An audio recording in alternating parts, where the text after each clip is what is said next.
అందరికీ నమస్కారం. This is Lucky Lakshmi. Welcome to Big TV. అందరికీ ముందు ఒక ఫస్ట్ థాట్ రావాలి అంటే ఆరోగ్యమే మహాభాగ్యం అంటారు.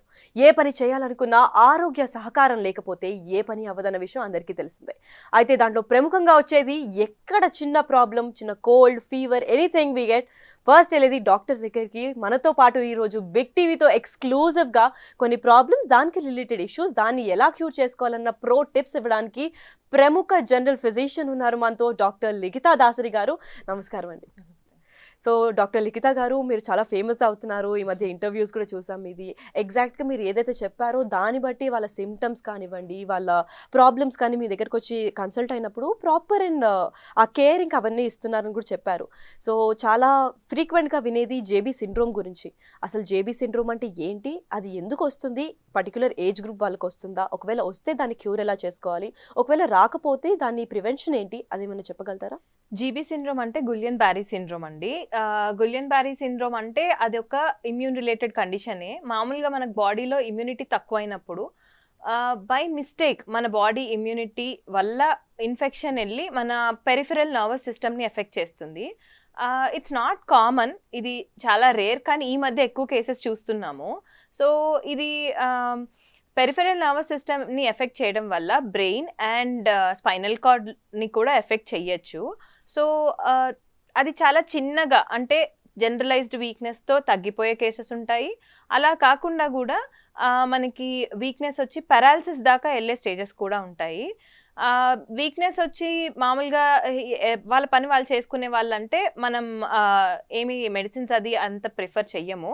కానీ ఎప్పుడైతే అది ఈవెన్చువల్లీ కొంతమందికి కొన్ని అవర్స్లో, కొంతమందికి కొన్ని వీక్స్లో, లేదంటే మంత్స్లో కూడా ప్రోగ్రెస్ అయ్యే ఛాన్స్ ఉంటుంది. ఎప్పుడైతే కొంచెం వీక్నెస్ ఎక్కువ అయ్యి పారాలిసిస్ లాంటి స్టేజెస్ వచ్చాయో అలాంటి కండిషన్స్ మాత్రం ఇమీడియట్గా ట్రీట్ చేయాల్సి వస్తుంది. కొంతమంది ఏంటంటే ట్రీట్మెంట్ ఇచ్చిన తర్వాత విత్ ఇన్ అవర్స్లో ఇంప్రూవ్మెంట్ ఉంటుంది. ఎంత ఫాస్ట్గా వచ్చిందో అంత ఫాస్ట్గా ఇంప్రూవ్మెంట్ ఉంటుంది. కొంతమందికి కొంచెం డిలేడ్ ఇంప్రూవ్మెంట్ ఉంటుంది. దీనికి మెయిన్ ట్రీట్మెంట్ ఇమ్యూనోగ్లోబులిన్స్ అంటామండి. కానీ అది చాలా కొంచెం ప్రైసీ. అన్ని సిచ్యువేషన్స్లో అవి దొరకకపోవచ్చు. బట్ ఈ మధ్య గవర్నమెంట్ హాస్పిటల్స్లో కూడా ఇమ్యూనోగ్లోబులిన్స్ అవైలబుల్గా ఉంటున్నాయి. బట్ కొంచెం బయట హాస్పిటల్స్లో, కార్పొరేట్ హాస్పిటల్స్లో అవి కొంచెం ప్రైజీ ఉంటాయి. But they will give very good results. So doctor గారు, జేబీ సిండ్రోమ్లో మీరు ప్రధానంగా ఇమ్యూన్కి రిలేటెడ్ ఇష్యూ అని చెప్పుకొచ్చారు. కాబట్టి ఇప్పుడు ఇమ్యూన్ అనగానే చాలామంది బాగానే తింటుంటాము, కానీ ఇమ్యూన్ ఎఫెక్ట్ అయిపోతుంది, లేదంటే ప్రాపర్గా మాకు స్ట్రెంగ్త్ రావట్లేదు అని అంటూ ఉంటారు. సో దానికి దీనికి ఏమైనా రిలేషన్ ఉందా?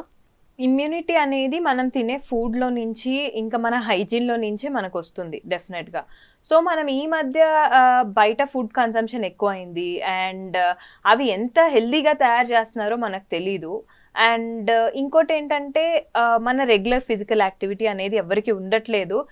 అఫ్ కోర్స్ కొంతమంది కాన్షియస్ అయ్యి దే హ్యావ్ స్టార్టెడ్, కాకపోతే స్టిల్ మన లైఫ్ స్టైల్, అంటే మన వర్క్ స్టైల్ని బట్టి, వర్క్ టైమింగ్స్ని బట్టి మన యాక్టివిటీస్ అనేవి చాలా తగ్గిపోయాయి. అండ్ ఇన్స్టెంట్గా మనకి రెడీమేడ్ ఫుడ్ అనేది అవసరం అవుతుంది టైమింగ్స్ వల్ల. అవి ప్రివెంట్ చేసుకోవాలి. అండ్ న్యూట్రియంట్ అబ్జార్ప్షన్, అంటే మనం ఫ్రీక్వెంట్గా బయట ఫుడ్స్ తినడం వల్ల మనం తినే ఫుడ్లో నుంచి కూడా మనకు ప్రాపర్ న్యూట్రిషన్ అనేది అబ్జార్బ్ అవ్వట్లేదు. దానివల్ల మనకి ఇమ్యూనిటీ అనేది కొంచెం డెఫిషియెంట్ ఉంటాము. అండ్ వైటమిన్ డెఫిషియన్సీస్, ఇప్పుడు డి విటమిన్ అనేది ఓన్లీ ఎండ నుంచే వస్తుంది. అంటే ఎండలో నుంచి వచ్చినప్పుడు మన బాడీ దాన్ని వైటమిన్ డిగా కన్వర్ట్ చేసుకుంటుంది స్కిన్ లేయర్. సో అసలు ఎండకే వెళ్ళినప్పుడు అది డెఫిషియెంట్ ఆల్మోస్ట్ 90% వాళ్ళల్లో అందరిలో ఉంటుంది. దానివల్ల ఇమ్యూనిటీ ఇష్యూస్ చాలా వస్తున్నాయి. అండ్ గట్ హెల్త్ ఇష్యూస్ వల్ల ఇమ్యూనిటీ ఇష్యూస్ చాలా వస్తున్నాయి. సో ఓన్లీ చిన్నవి చేయడం వల్ల ఏమి ఇమ్యూనిటీ పెరిగిపోదు. హోల్ లైఫ్ స్టైల్ అనేది కొంచెం మార్చుకుంటేనే అంటే ఇమ్యూనిటీ పెరగాలి అంటే హెల్దీ లైఫ్ స్టైల్ ఉన్నారు, ప్రాపర్ వర్కౌట్ రొటీన్ కానివ్వండి, లేదంటే మంచి డైట్ కానీ అంటారా? ఓకే. అండ్ ప్రాపర్ డైట్ తీసుకున్నా కానీ చాలా మందికి విటమిన్స్ లేదా అన్ని డెఫిషియన్సీగా వస్తున్నాయని చెప్పి దే టేక్ పిల్స్, సప్లిమెంట్స్ తీసుకుంటూ ఉంటారు. అది ఎంతవరకు హెల్త్కి మంచి చేస్తుంది? అండ్ ఆ సప్లిమెంట్స్ వల్ల ఏమన్నా ఇల్ ఎఫెక్ట్స్ వస్తాయా, లేదంటే ఇంకేమైనా సైడ్ ఎఫెక్ట్స్ కూడా వచ్చి బాడీకి ఇంకా వేరే డిసీజెస్కి కూడా అది కారణం అవుతుందా? So as I told you, gut health అనేది చాలా ఇంపార్టెంట్ అండి. అంటే మన బాడీలో చాలా వరకు ఇంటెస్టైనల్ అబ్జార్ప్షన్ ఉన్న వైటమిన్స్ ఉంటాయి. సో మనం ప్రాపర్గా న్యూట్రిషన్ తీసుకున్నప్పుడు కూడా, ఎందుకు సప్లిమెంట్స్ తీసుకున్నప్పుడు కూడా అవి అబ్జార్బ్ అవ్వని కండిషన్స్ చాలా ఉన్నాయి. I have seen many patients non vegetarians కానీ B12 డెఫిషియన్సీ ఉంటుంది. అండ్ నేను రోజు ఆల్మోస్ట్ B12 తీసుకుంటానండి, లేదంటే ఐరన్ తీసుకుంటానండి అంటున్నారు, కానీ they are iron deficient. So ఏంటి అంటే దీనికి రీజన్స్ గట్ హెల్త్ ఆల్రెడీ పాడైన తర్వాత, అంటే ఇట్స్ నాట్ హెల్దీ కండిషన్లో ఉన్నప్పుడు మనం తీసుకునే సప్లిమెంట్స్ కూడా అబ్జార్ప్షన్ సరిగ్గా అవ్వట్లేదు. సో అలాంటి కండిషన్స్లో ఎంత ఓరల్గా తీసుకున్నా వాళ్ళకి ఇట్స్ నాట్ యూస్ఫుల్. సో మేము వాళ్ళకి ఏంటంటే ఇంజెక్షన్స్ ఫామ్లో సజెస్ట్ చేస్తున్నాం ఈ మధ్య. టాబ్లెట్సే కాదు, ఇప్పుడు టాబ్లెట్స్ కూడా అబ్జార్బ్ అవ్వని కండిషన్స్ చాలా ఉంటున్నాయి.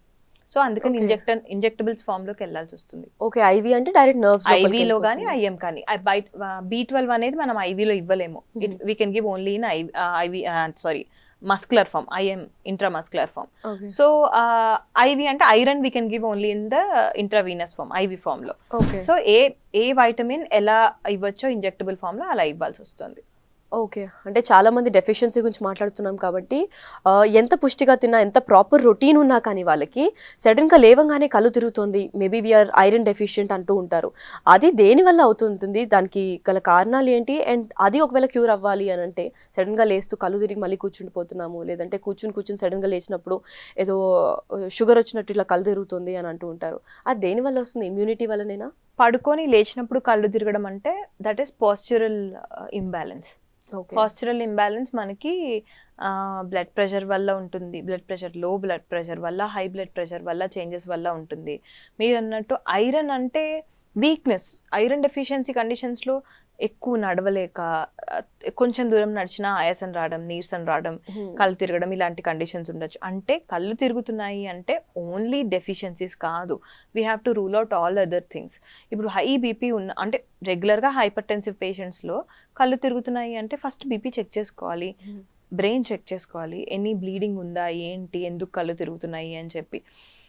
ఏ సిమ్టమ్ అయినా బేరబుల్గా ఉన్నప్పుడు వరకే యూ కెన్ యాక్చువల్లీ నెగ్లెక్ట్.